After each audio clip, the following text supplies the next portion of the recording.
Okay, welcome to the tips for 105's Pinewood Derby. These are just some things that we wanted to share with parents and scouters so that you can have a better experience when it comes time for the Pinewood Derby and really a better time when you come to check in. So this is your kit, and inside the kit is everything that you will need to get started, but it's not everything that you're going to need. So first, we have the block of wood. Now, some people get confused about what the front and the back is because of where these axle slots are. It really doesn't matter.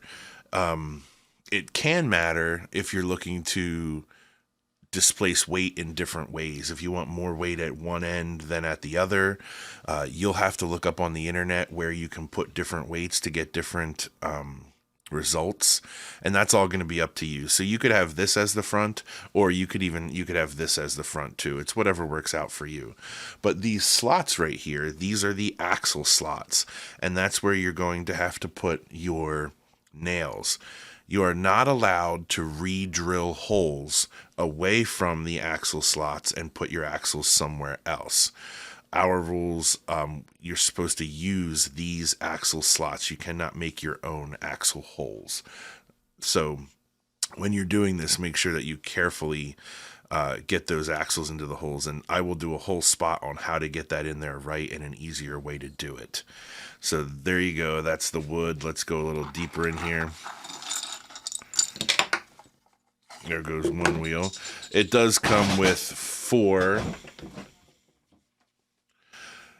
BSA wheels. You have to use the BSA wheels. You can't buy some of the other faster, quicker wheels. We're not, we don't get into any of that stuff. So you've got your 4 wheels here, and you have your 4 axles. These are the 4 axles that you are supposed to use. To anyone else, this looks like a nail, but it's called the axle, and there are some things you're going to find. They're going to be hard for me to show you with my camera while I'm working here, but we will get into axles and how to prep those and make them a little bit faster for your car too. You also get the official Grand Prix Pinewood Derby instructions in paper, which really don't mean much. You can see the directions here. They will help you, but we're going to do our best to try and get you through, make it a little bit easier for you with this short little video series. So that's the first part. Next, we're going to get into the wheels and the axles and how you can change those up just a little bit.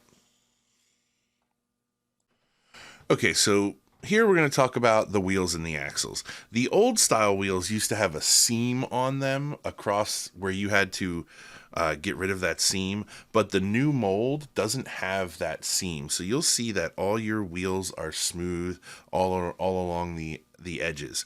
It doesn't hurt to check and make sure. So check each one of those wheels and make sure that you don't have any bumps, that it's a nice smooth wheel, and it doesn't need to be hit with a little bit of sandpaper to make it nice and smooth.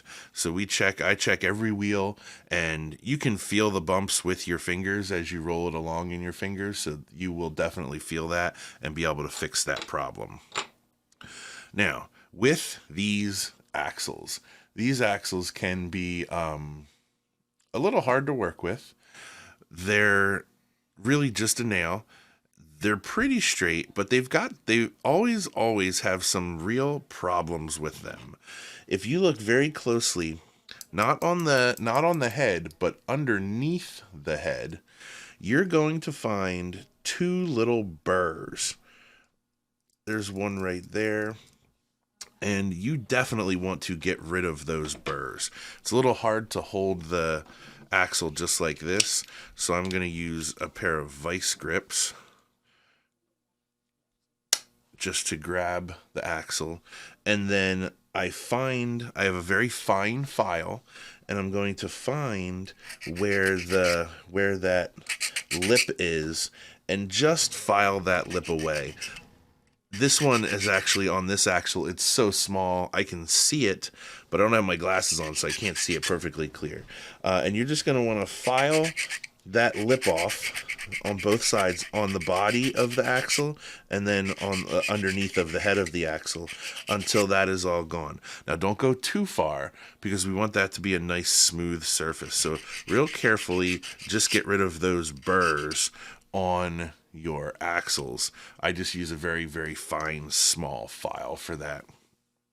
You could buy this on Amazon for just a couple bucks, or you can just borrow one. Now, when you're done with that part, and you've got the axle deburred, which is an important part of it, once you've got those burrs taken off, then you can start, if you want to go even further into making these axles polished and clean, then what you can do is, if you make it to a workshop, this will all be cut and ready for you to do. If you can't make it to the workshop, you could probably get your hands on some. You may have this type of sandpaper around. I've got a bowl of water here, and I have 5 different grit of sandpaper, and each one is labeled. So here's my 400, here's my 2000. Then we've got the 1500. There should be a 320. There we go. We start with the 320, and then this is the 600. So 320, 400, 600, 1500, 2000. And what you would do to start, this is the 320. So you just wet your sandpaper, and you can leave it in there. It's just a bowl of water. And then what I do is I have my drill here, and you carefully put the axle into the chuck of the drill. Just like if you were putting a drill bit in, you're going to put the axle in there, and just get the end of it there. You want to have a good amount of space. Make sure you get it in there straight. That's important. So give it a little wiggle around so that you get it in there nice and straight. So now I've got that. So the next thing I'm going to do, I'll hold that with my left hand because I'm right-handed. I'm going to take my sandpaper, and this is a really great one to do. Brody does this all the time. This is like his job, is polishing the axles up. It's something that your scouts can do. It's really simple. So I just take that wet sandpaper, kind of wrap it around. Now, there's going to be a lot of friction going on here, so you don't want to keep your fingers right on that. But you can keep your fingers just down a little bit and kind of move that sandpaper up and down. Now, it's going to be noisy, so I'm telling you how to do that now, and then you can just watch me do it as I start here.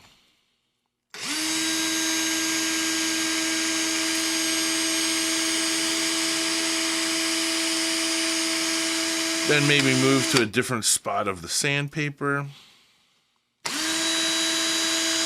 And you can actually feel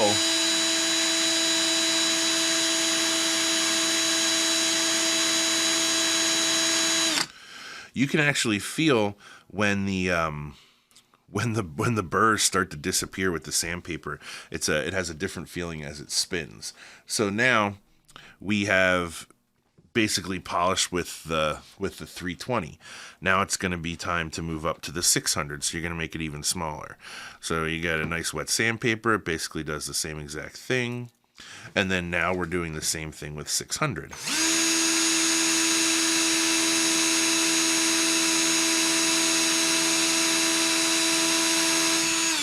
Oop, broke my sandpaper there.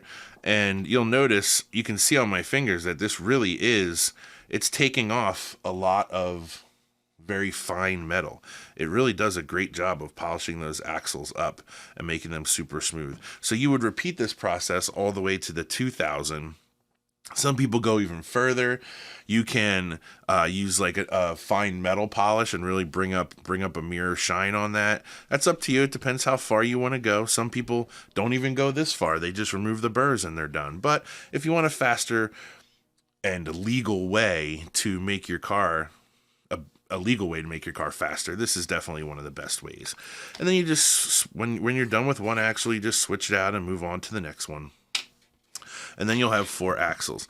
One thing that is common, it's not a way to cheat, it's a way to gain an advantage. People bend the axles, and that is not allowed. We don't allow bent axles, so please don't bend your axles and try and get an unfair advantage against other scouts. Now, the next thing, once you have everything all polished, we'll just imagine that this one is all polished and done. This is the way the axle goes into the wheel. And you are not allowed to use liquid lubricants on these axles and anywhere where there may be any kind of friction. But you are allowed to use powdered lubricant such as graphite. Now, this is the cheap graphite that you can get from any store that makes keys. This is graphite for like a lock. You can go and grab this graphite tube. Now, this is a fine graphite to use. I use this graphite in the beginning, but it is, as far as graphite goes, it's kind of a large grind. It's not as fine as other graphite. If you wanted to get very serious, you can go on Amazon or somewhere and order a very fine ground graphite, which will give you a little bit more of an edge compared to this regular graphite. But this is just what I use. It's just regular, simple graphite from the store. And I'm not going to puff it in there right now, but you basically want to puff it all into that area where the axle and the wheel could rub on each other and create friction. When that is completely filled with graphite, and I'll turn the wheel or the spindle around sometimes. You could even, some people like to put that back into the drill, and they'll run the drill and just kind of pack that whole area with graphite, top and bottom, inside. Some people even rub graphite on the wheels. It does get super messy, so be prepared for that. It's just like the tip of a pencil. It gets pencil graphite like lead all over the place. So you can just pack those areas if you want to, but you don't have to. It's just another way to get a legal advantage if you really, really want to go for that speed. And that is basically what you would want to do to your wheels and axles. Next, we're going to give you some other ideas. All right, next, I'm going to talk about a few of the tools that you may run into when you're at the shop, at the workshop, or if you decide to buy these things yourself. They all look different. There's different ones. Everybody makes a different design, but these are the ones that I own, and that's what I've got, so I'm going to share them with you. So the first one, a rig that looks like this, is an axle driller. Now, you're not allowed to drill new slots or relocate the axles, but what you can do is you can put the axle driller on. Make sure you've lined it up properly, and you can tell you've lined it up because you can see the slot. You can see the axle slot through the bottom. Let's see if I can get that angle right. Yeah, there you go. You can see that. Then what it comes with is the perfectly right-sized drill bit so that you can drill the axle. You'll just use your drill, that you can drill the axle, and you'll be able to get a nice, just the right size hole for that axle. The tricky part, if you don't use something like this, be very careful. When you go to put the axle into that soft pine wood, it can get it can split on you and cause a bunch of troubles. So what everybody usually tries to do is use the right sized drill bit to pre-drill the axle location. The hardest thing, at least for me, the hardest thing on every Pinewood Derby car that we make is getting the axles in correctly. If you get axles crooked or not straight into this body, the car is going to wobble or not go nearly as fast as it could. So really concentrate on getting these axles in right. One thing I found that helps me with that is this guy right here. If you see, it has a notch right in it. So you would put this into the notch, and that allows you to make sure, no matter how you wiggle it, you are going in straight into that body. So now, when you're inserting your wheel and axle, you know that you are going to be inserting that in straight. So as you slide this guy in, it will go in perfectly straight. Now, I didn't do that because my block's not drilled yet, but you can get the idea. This thing really helps me keep things straight. It's a very hard thing to do, to get those axles perfectly straight. One thing that people will try to do to gain an advantage is only have 3 wheels touching the track at the same time, because that reduces friction. Well, when we do check-in, the mechanics that are there checking everything will make sure that all 4 wheels are touching. You cannot have just 3 wheels touching for our Pinewood Derby. All 4 have to touch, so don't even try to get away with that one. Make sure that all 4 wheels are touching a perfectly flat surface. They all need to roll in order to pass the inspection. So if you do get a chance to do the workshops, make sure to pre-drill those holes with a rig like this. If you don't have a rig like this, you can just get the right sized drill bit, and that size escapes me right now. Let me check right here and see if they tell you what size that is in the rig.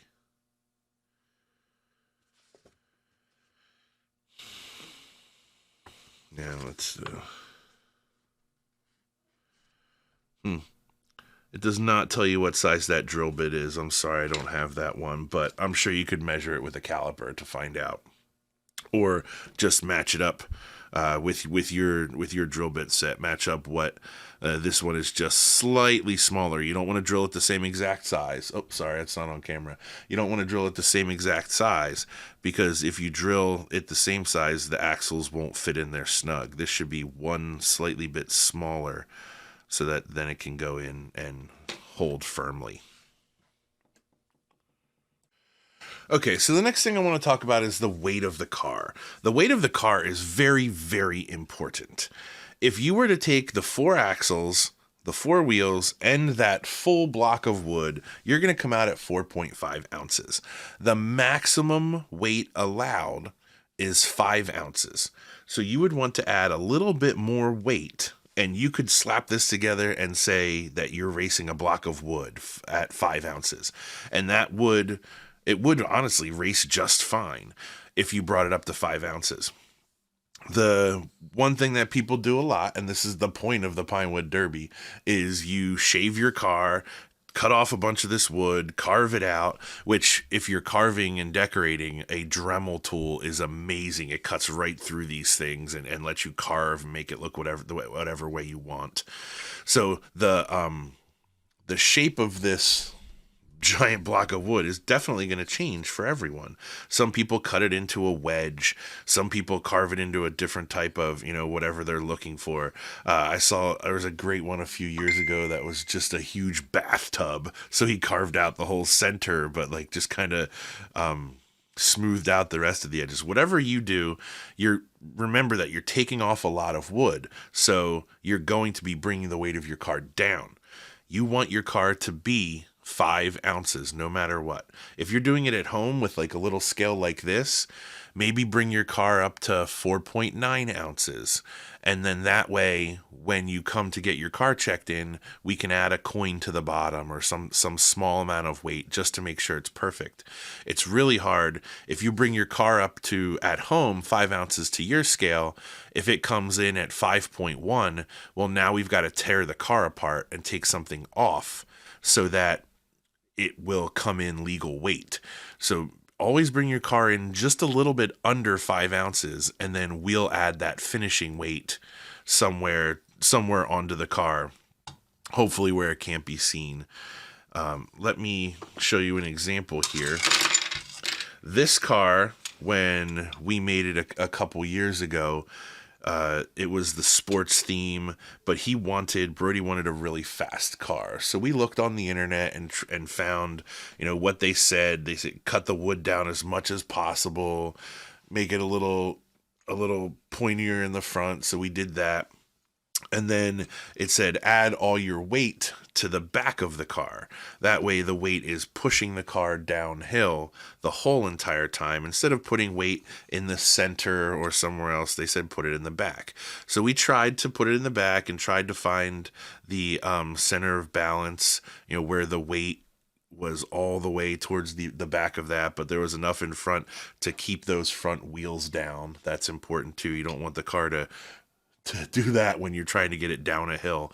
These weights are tungsten weights. If you're going to get into something like this and try and add just the right amount of weights, tungsten weights are a great way to go. I have this set of tungsten weights here that I just buy. I buy them on Amazon. Every year I buy a set of weights. They are getting expensive lately, so make sure that you're prepared to spend a couple bucks on these weights.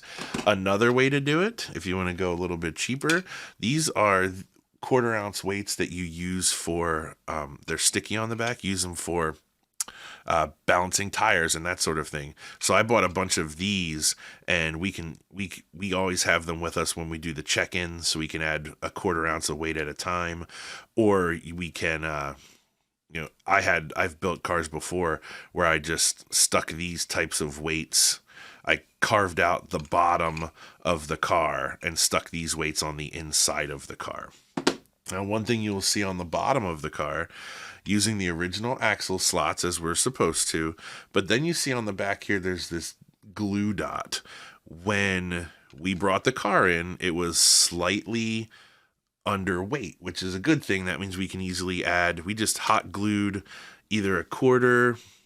Nope, I can see the impression it was a dime. We hot glued a dime on the back there, and that was enough weight to keep it going. One thing you do want to be careful of that's important is your clearance. You want to make sure you have plenty of clearance between the bottom of the car and the track, because the track is not built like that. The track has an indent in it. It's almost something like that, so that the car can follow on rails. So it bounces like this as it goes down. So you want to make sure that you keep, well, off camera again, I'm sorry. It goes like this. You want to make sure that you have the clearance underneath your car. And some people will carve out and put the weights in the middle. That's fine. This one, we did it like this because we thought it looked neat. If you do get those tungsten weights, a 3/8 Forstner bit is perfect for drilling out those little holes that you can put those tungsten weights into. And you can see here, I drilled a bunch of holes, but we never even ended up using them all. To bring it up to weight, this is what got us to our weight. And one thing, this was a year that we tried to graphite those tires or the wheels just a little bit. That was one of the messiest things we ever did, and we've never won for speed or anything like that. It's competitive. He's not the last car, but we try and have more fun with it than anything. It's always just, oh, you want to make it fast? Cool, we'll make it fast, but you gotta understand that we may not win. We're just gonna do our best and have fun with it. So that is one car. One way to add your weight. Weight is better to the back. Tungsten weights, like I showed you, are really fantastic. You can even, I could yank these weights out of this car and reuse them again. So if I forgot to order my tungsten weights, I would just yank them out of here and reuse them again. It's no big deal. This car just sits on a shelf and doesn't get used again. And I think that's about it on weight. 5 ounces, super important. You do not want to come in every bit of an ounce you're lighter than 5 is an advantage that you're losing. So you're definitely going to be slower. Every year a car comes in that weighs 2.5 ounces. It weighs nothing, and it barely has the weight to push itself down the track. So please try and get up to like 4.8, 4.9 ounces with your scale. And then we will add a little bit more once you get in there, if we need to.